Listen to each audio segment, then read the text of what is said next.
Hey everyone, it's Libby from maighstirtarot. I'd like to acknowledge the Worimi First Nations people, the traditional custodians of the land on which these videos are made. And I did realise after I did yesterday's readings that I forgot to actually introduce you guys to and tell you some information about SuChin. Now, there's a reason behind that because when I went to bed last night, I opened myself. Usually, that period between awake and sleep is when I talk to my guides, really talk to them. And boy, oh boy, did she have some information for me. So this is I'm going to delve a little bit further. And it was absolutely fascinating. So what I want to do is just actually, for those that are new, introduce you to my guides. And if you hear them, let me know, put a time down, because it is lovely when you guys all go, yes, I heard that as well. And they can get quite vocal on videos. So first of all, my very first solid guide that I was introduced to first up is Meister. That's why it's called Meister's Tarot. His earth name was Angus, but it just doesn't really suit. He's Gaelic, Gaelic Scot. And what happened is when I was first introduced to him, I started looking up Gaelic, Scottish Gaelic words to try and find a name that suited both of us. And we came up with Meister. And Meister is Gaelic Scot for teacher, which I love, but it also means master, which he loves. So that's why I call him Meister. Now, Meister was on this earth around the incarnation that he shows me was around 2,000 years ago.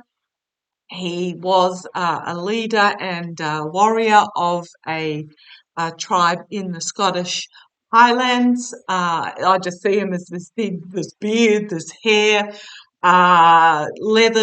leather armour, wooden shield. He does have a sword, which was very rare in those days, as a iron sword or a steel sword, not bronze. And his passing was he was protecting his village. So there was some sort of battle that went on protecting his village. His very young, about 5-year-old daughter escaped the arms of her mother and ran out onto the battlefield as well. And he was killed trying to protect her, and the daughter was also killed, which is just an awful story. I've gone through this with him, it's brought me to tears. His wife or his partner, they didn't sort of have wives as we know them in those days. She went on to with a new partner, never forgot him, but a new partner, and lived a long life and had further children. So I did do a couple of videos. If you put journey in the search engine, there's 2 videos that you'll find about my journey of communicating with Meister, and then also Narin as well, and my delve into spirituality. But I just wanted to go through them again because the SuChin story was fascinating. Second guide is Narin. He is Australian First Nations. He is Worimi, so he is from this land. He was, again, a similar time. I'm getting 1,000 years ago that he was in this land, and he was the tribal spiritual leader, plus healer as well. He was a healer. I see him as Australian First Nations. He's got like a loin skin on. I just see him standing on one leg with his other leg out at an angle, just very casually standing, and he has a staff in his hand. Meister has the sword, Narin has a staff, a stick, that is a symbol of his authority and power. And I always see him as with very white beard, white hair. Naren, I do not know his earth name. Naren is Warramai for uncle, and in Australia, we refer to our First Nations elder as uncle and auntie as a term of respect, and he is more than happy with that. Never had a partner, never had children. He saw his entire mob, his tribe, as his children. So that brings me on to SuChin again. Okay, she's not SuChin. SuChin was how I heard her name. Her actual name, and she gave it to me last time. She gave the spelling to me, and here I am messaging myself at 11:30 after lights out from bed of the information that she's downloading, because I knew if I didn't write it down, I wouldn't remember. So the information I got, it's actually SaruShin. SaruShin. That's what the message that I sent myself last night.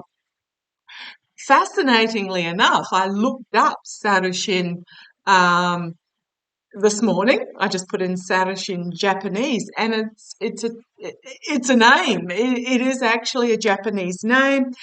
It's a name in what I can find out Buddhist lore, and it is for the three wise monkeys. So Saru, S-A-R-U, is the speak no evil, and Shin, S-H-I-N, and I'm sure I've pronounced it all incorrectly, is the hear no evil. So I just talk about fall off my chair when I saw that. So yeah, Saru Shin. I also got the name of her brother. She told me the name of her brother. Her brother was called Arito. And again, I put Arito Japanese. And yes, it's a Japanese name. Now, I know no Japanese at all, never been there. But the fact that it actually, yes, it was a known Japanese name for a boy absolutely floored me. So she's really giving me solid information. Now, what happened to SaruShin is I got the message that she was aged, I think it was 16, but she would tell her friends that she was 17. She always told people she was older than who she was. She passed. Now, if I don't sound terribly upset about this, I do apologise, because it was a horrific event. And very, very distressing for so many. But because of the fact that she's come to me in spirit form, just fills me with love and blessing. So she passed during the Fukushima uh, tsunami that occurred. And I did ask which area she was from, because there was quite a large swathe of coastal area. So she was from Akama. Um, Her parents survived, however, they have aged significantly since then. And I did get that her brother Orito was away at university at the time, so he also survived. So if anyone knows how I can confirm any of this, SaruShin with the brother Orito from the Okama area, please let me know, because I've tried to find names of those, because there were nearly 20,000 that perished in that disaster. Absolutely, absolutely horrific. But I would love to be able to confirm.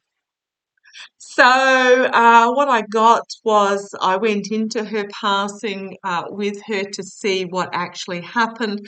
She was out with her friends. They were having a fabulous time, and it was just a wall of water came down the street at them. She didn't drown. She was knocked unconscious, and so there was no struggle or suffering. It was literally a holy crumbs moment. The wall of water hit and it was all over. So it was very, very sudden for her.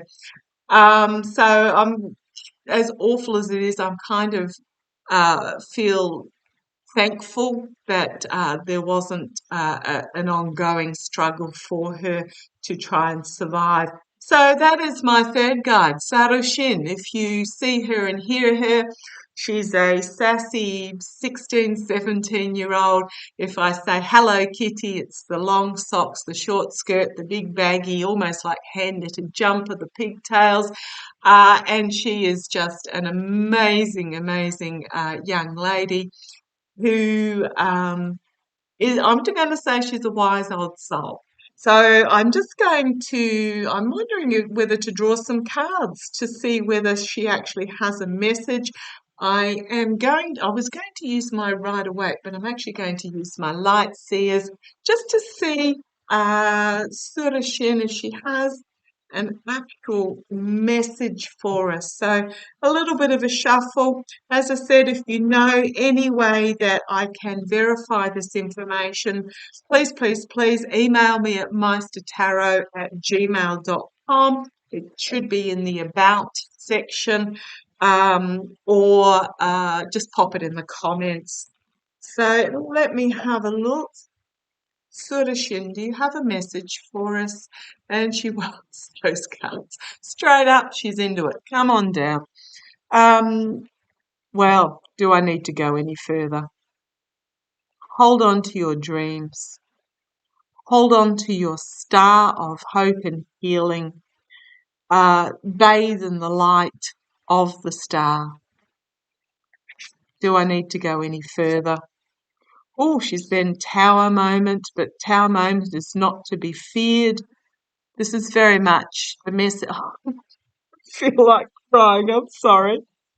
This is very much about holding on to what is really important, deciding at your core, fundamental soul level what is important, and let go of all the other garbage that we seem to hang on to as humans.